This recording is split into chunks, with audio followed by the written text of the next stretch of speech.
भगवान ने एक बार दावानल अग्नि से अपने ब्रजवासियों की रक्षा की और प्रलंबासुर जैसे अनेकों दैत्यों का भगवान ने वध किया। आगे वर्षा ऋतु और शरद ऋतु का वर्णन करते हैं, जिस ऋतु में भगवान ने चीर हरण जैसी लीला की। बताते हैं एक बार की बात है, ब्रज की कुछ ब्रज गोपिकाएं कन्याएं भगवान श्री कृष्ण को अपने पति रूप में प्राप्त करने के लिए मां कात्यायनी की पूजा करती थी। नित्य प्रति वह ब्रह्म मुहूर्त में जमुना जी में स्नान करती थी। और कैसे स्नान करती थी? बोले निर्वस्त्र स्नान करती थी। तो भगवान को यह बात कुछ ठीक नहीं लगी, तो भगवान जाकर के चीर हरण जैसी लीला किए।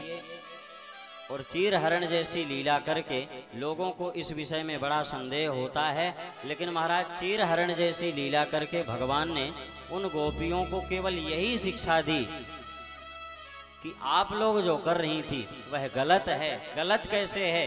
मुझे पति रूप में प्राप्त करना यह गलत संकल्प नहीं है।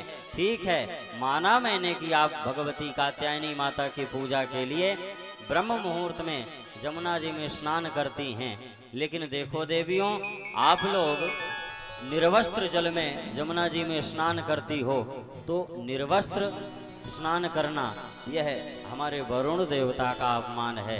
एक तरह से आप लोग पुण्य का कार्य कर रही थी, एक तरह से आपसे ये अपराध बन रहा था, इसलिए मैंने यह लीला की है। और भगवान उन गोपियों ब्रज गोपियों को उनके चीर उनके वस्त्र सौंप करके भगवान वहां से चले जाते हैं। और आगे के क्रम में गाय चराने के लिए ही गए हुए भगवान श्री कृष्ण के द्वारा